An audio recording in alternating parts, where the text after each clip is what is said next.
everyone, welcome back. First and foremost, this has been a crazy beginning of 2026. I mean, 2025 was its own dumpster fire, but like 2026 is just like hitting us while we're down. And I don't know if this is going to be an apolitical, neutral YouTube channel anymore. I'm 99.99% sure that y'all are going to start hearing trickle ends of my opinions on everything, because you just, after a while, you just can't not be political. And honestly, look, reading is political.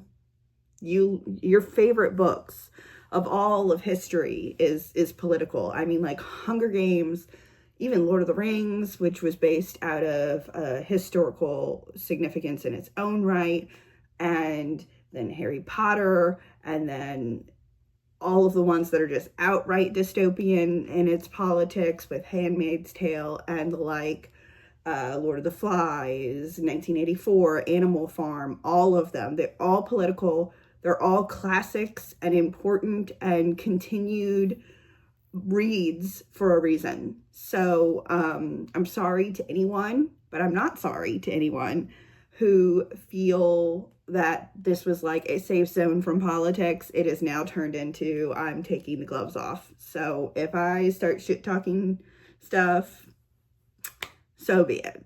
Anyways, let's get into it. For January and February reads, I read 13 books in January and 15 books in February. And not all of them were obviously physicals, but we're only going over the physicals. And I will also save my favorites for last, but I will also tap into the tiniest bit of very exciting ebooks and audiobooks that I read, because there's two that I have very strong opinions on and I really want to talk to y'all about it. So let's get to it. Okay, so the first book was One Day in December by Josie Silver. Yes, Josie Silver. Really good, very quick read, very cute. So I read it quickly, like very quickly, and it's a decent book. It's fun. It's complicated. It's very complicated. Basically, Lori sees a guy that she like falls head over heels for on a bus, and then goes looking for him, and then finds out that the person that she saw ends up being the guy that her best friend falls in love with. And it gets so complicated, and it's beautiful. It also reminds me of very strongly of Rebecca Serles in 5 Years. I don't know if y'all read that, but like the friend has a very similar situation to the Jack situation. It's just but a better outcome. But yeah, I gave that like 3.5 out of 5 stars. It was really good. It was good. It like nothing to write home about, but real good.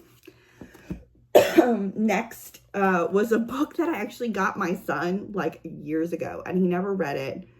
And I got sick one weekend and had gotten stuck in the bathroom, is the nicest way to say that without getting graphic.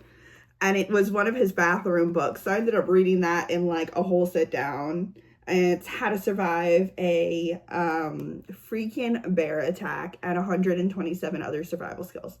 This is okay. About half of them I already knew. Some of them were very kind of like, you need to do more research. I can't tell you what you want kind of thing. They're very short chapters. They're like 1 or 2 pages. But there are also some really good ones about water filtration and how to set up a tent, how to start a fire, things like that. And just very, very cool. Very Boy Scout-esque. And that's like 4 out of 5 stars, just because quality of information.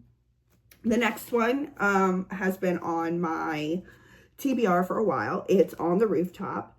It Okay. I wanted to read it for a really long time because it does have ties to San Francisco. It has ties to New Orleans. It has ties to Atlanta. And I really love all three of those cities. I am from the New Orleans area, so definitely love that area. But it's about a mother and her three daughters, and their different unique perspectives on being a manager and a trio of singers similar to the Sensations. But they were called the Salvations. And so it's about each individual daughter and their mother and their grandchild and their children. And so it's very much like women's fiction. Their different personalities, which ones really wanted to live the lifestyle and which ones didn't. And I gotta say, I really liked it like 80% of the time. There was one daughter that I like hated, and every other character I was like, okay. And then the one daughter, every time her chapter came out, I was like, I'm so tired of reading about this bitch. I was like so mean about it, but I struggled through it to get the rest of the story. So all in all, about a 4 out of 5. Very, very good. Wonderful women's fiction, historical fiction. Deep dive into racial inequities. Deep dive into generational issues and perspectives and generational traumas, which weren't really talked about way back when. Phenomenal. And the author is a very well-known Black author who went to Dartmouth, and she also wrote I think called The Revisioners, which was also a fantastic book. So yeah, like 4 out of 5. Y'all should go read this. It's very educational, it's very intelligent, and it's very on point to what we need to be reminded of these days. Okay, so the next book that I read, and y'all know me with taking the covers off of books. I prefer to have them, if they're hardback, similar to this, kind of antique vibes for me, is The Lost and Found Bookshop. I don't know if you can see that. There you go. By Susan Wiggs. Okay, so I'm going to be straight with y'all.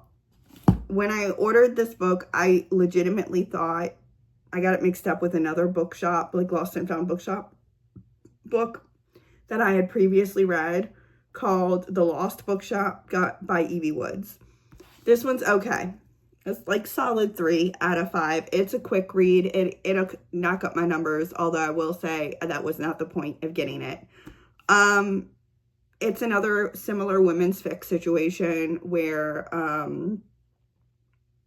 the bookshop is the solution to all the questions, and really a dynamic between mother, daughter, connections with the love interest, and a connection with long lost family, very similar to most magical realism in bookshop books. So I mean, solid 3 out of 5. I personally wouldn't suggest it because it wasn't the book that I meant to buy. But that's okay. Anyway, so the next one had been on my TBR for, I kid you not, maybe like 5 years, and I just had never fucking picked it up. And I got it used, and it's like everyone who's big into historical fiction or magical realism, or like historical magical realism, like with a tinge of fantasy, was suggesting this book to me, and this author, and it is Babel by R.F. Kuang. I think I'm saying it right. I'm so sorry if I get names wrong. To be completely fair, you guys, I pronounce like Anne wrong 90% of the time. You give me the easiest name and I'm gonna pronounce it wrong. I will protect myself in that and give myself an excuse, because I live in Louisiana, where we spell and say things drastically different than any other state. We spell go, G-E-A-U-X. because of the French spelling and the pronunciation. So we're very, very Creole Cajun crazy over here with the way we say and pronounce things and spell things. So sorry if I ever get any of this shit wrong. I'm so sorry. I will try my hardest to get it right. But anyway, yeah. Babel, really fucking good. So I personally don't think it needed to be this big of a book. I think it's like 900 pages. Oh, no, it's only 600. But good God, like, it took me forever. This guy, like, just, you could have given me half of the book with less description. I get the world building, but it just was so much for me to keep up with, in the sense that, like, I didn't need to know every single detail. I appreciated knowing it. I respect the culture that was being like thrust into the storyline, and the accumulation of the other cultures from the friends that the main character made. And the main character,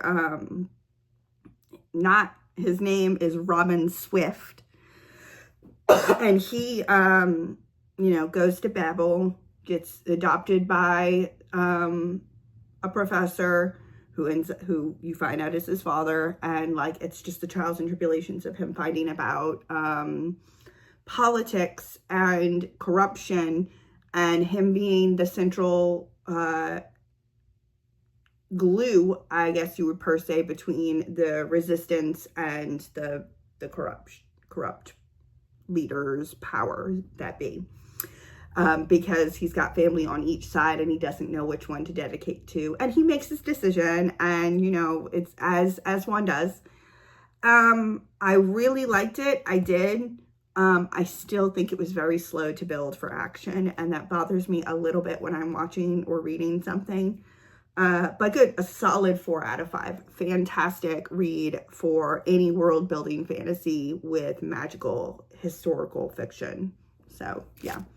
Anyways, so the next 5 books that I read, all 5 stars.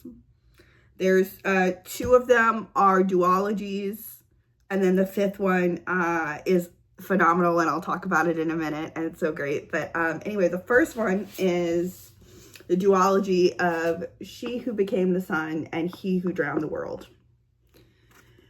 If you have not read these books, I beg you to, like, just, if I tell you anything about them, I feel like I'm gonna spoil everything. I will say LGBTQ+, phenomenal. You don't even realize it, because it's so well written and it's so beautifully done, and the representation of both the cultures and the history in it on both of these books. This one is the first, She Who Became the Sun, and then this one is He Who Drowned the World. God, you guys. Specifically this book. I mean, I loved both of them because this one, like, really rounds up the storyline. But this one had me crying. The tail end of this one had me screaming. Just, holy crap. If you don't even Google the, like, synopsis or the plots, just go buy the books and read them, because this author's art and explanation for things is just beautiful.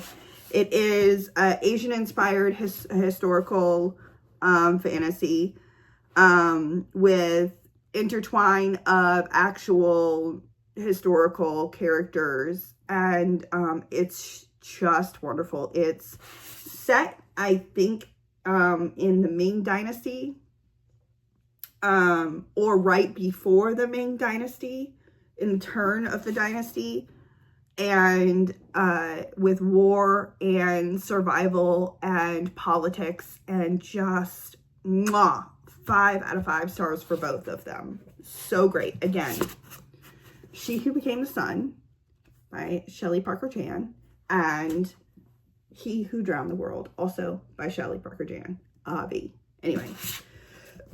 And then the next two I got for Christmas and for Yule. We celebrate Yule, and I got them from my brother-in-law and my sister-in-law, and they are some of the most beautiful books that I've ever seen in my life, but also one of the best dark fantasy tragedies I have ever read in my life. And I know so many people who've read this, and it's the One Dark Window and Two Twisted Crowns series. Holy shit, y'all. First off, we're not even gonna get into the synopsis. Just go fucking buy the books. You guys, if I read a 5-pointer and y'all are interested, that's great.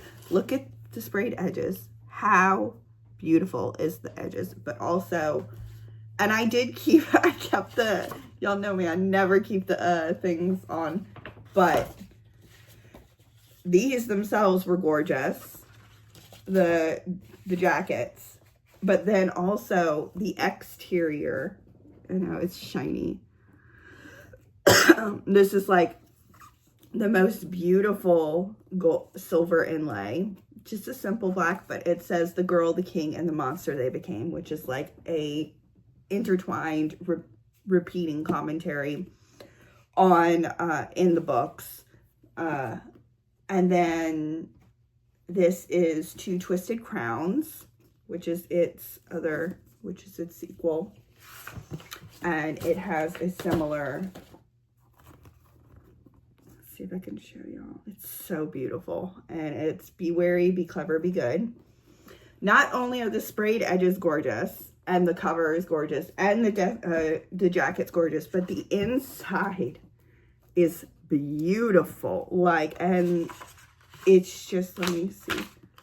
Every single page has this like little touch of beautiful in it. It's just, the back too. Just 5 stars. Like, that's that one. And then,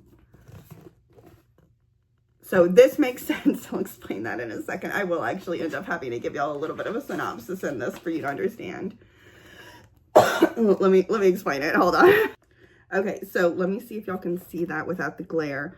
So obviously 12 like tarot decks, but like its own tarot deck, similar to but not the same as tarot in real life. And each tarot has a coordinating color and a coordinating magic. And in the series, there is an illness that takes over people, and you eventually die from it. And then there's this one girl who catches the illness young, but she doesn't die from it. She ends up like sharing a livelihood with like not quite a demon, they call him a nightmare in here, but a magical being. And let me see if I can find the nightmare.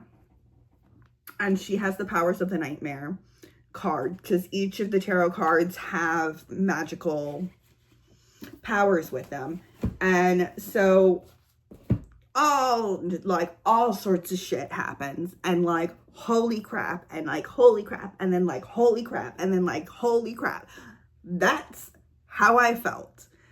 And then I cried at the end of the first one, and then I screamed at the, like, just similarly to this series.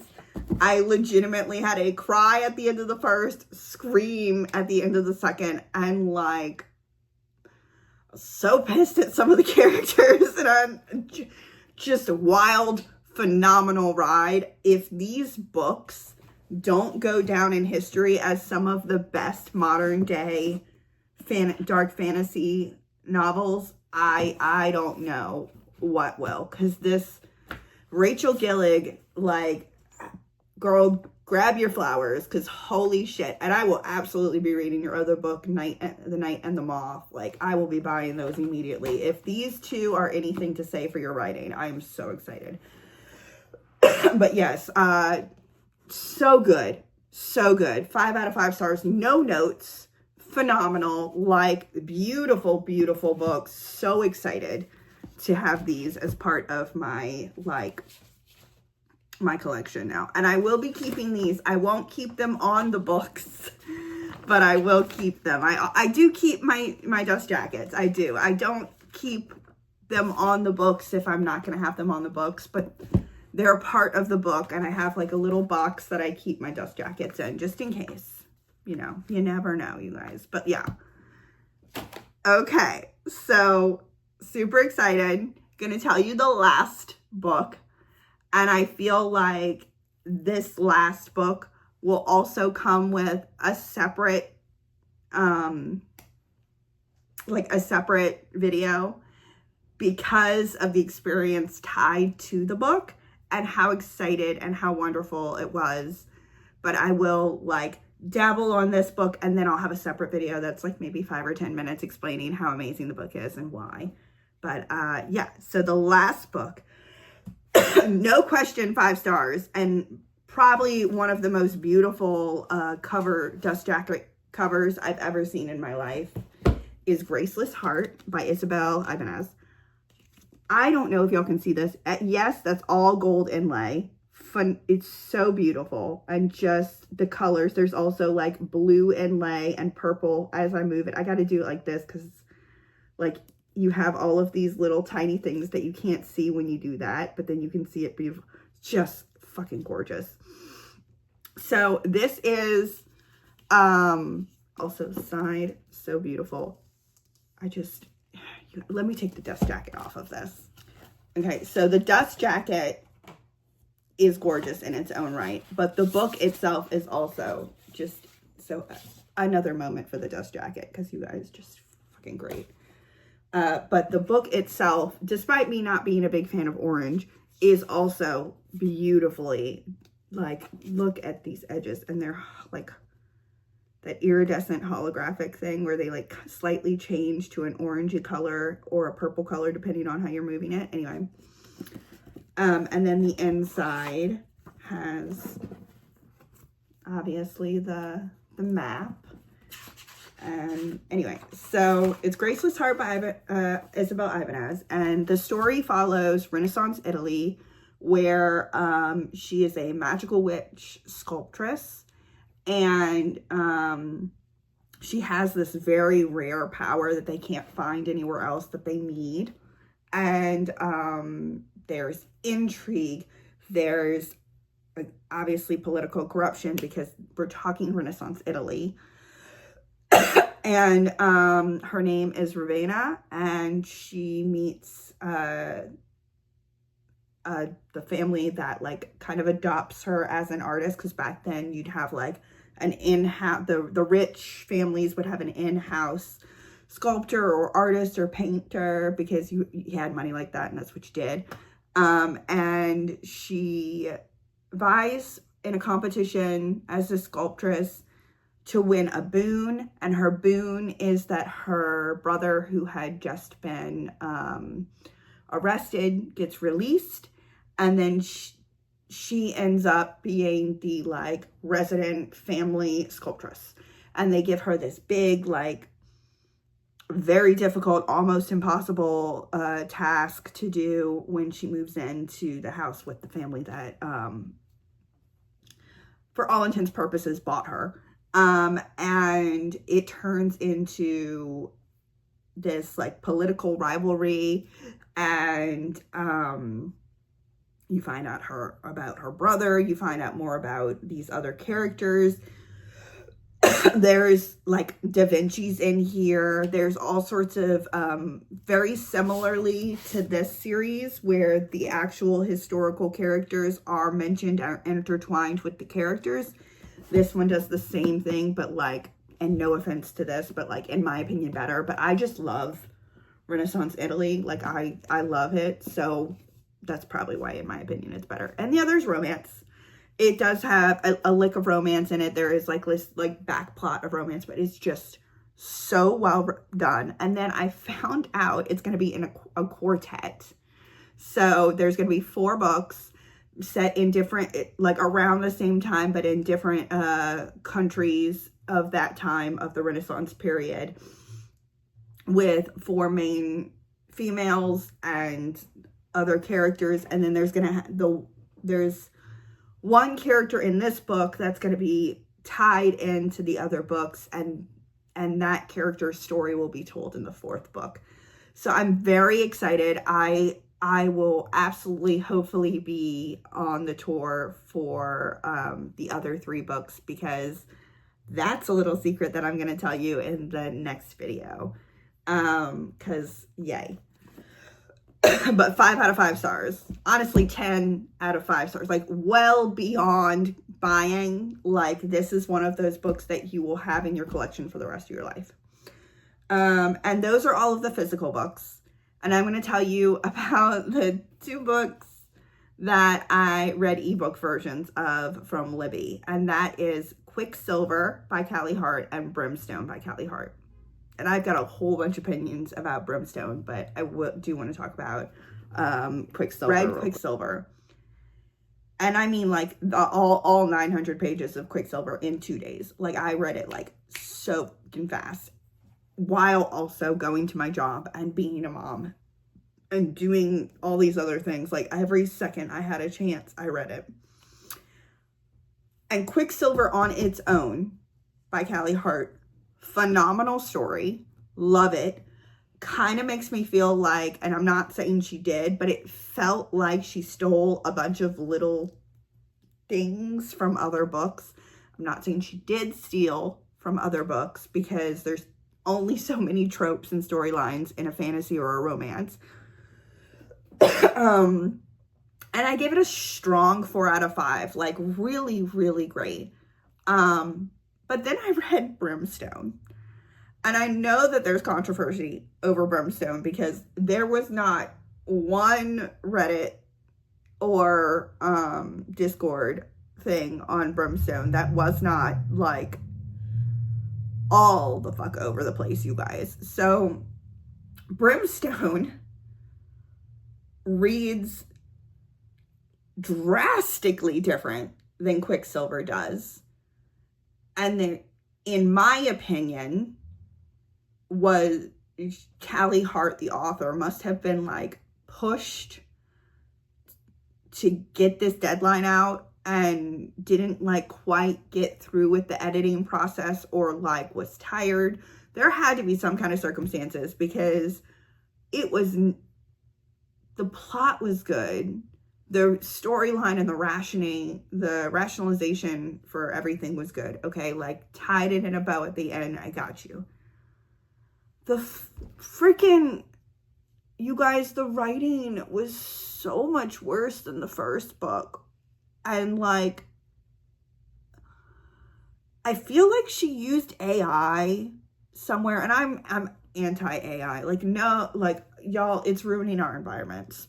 And we're not going to have any, like, water to drink in, like, the coming of next decade at the time frame that we're going with AI. But, like, I don't know what else to say about this book. It was just, like, I was so disappointed in the way it wrote. In, like, 2 sentences, she said the same sentence in a bracket of a paragraph multiple times. She had, like, 3 or 4 plot points that, like, either disappeared or didn't make fucking sense. And then there were other plot points that weren't answered from either the first book or the beginning of the second book. It was a mess. And it really took me out of the story. Like, I wanted to stay in it like I did with Quicksilver, but, like, I had so many problems. And usually I don't talk about that when I, like, have an ebook or an audiobook. I'm like, I did it. I'll write it in the description at the bottom of the YouTube channel, whatever.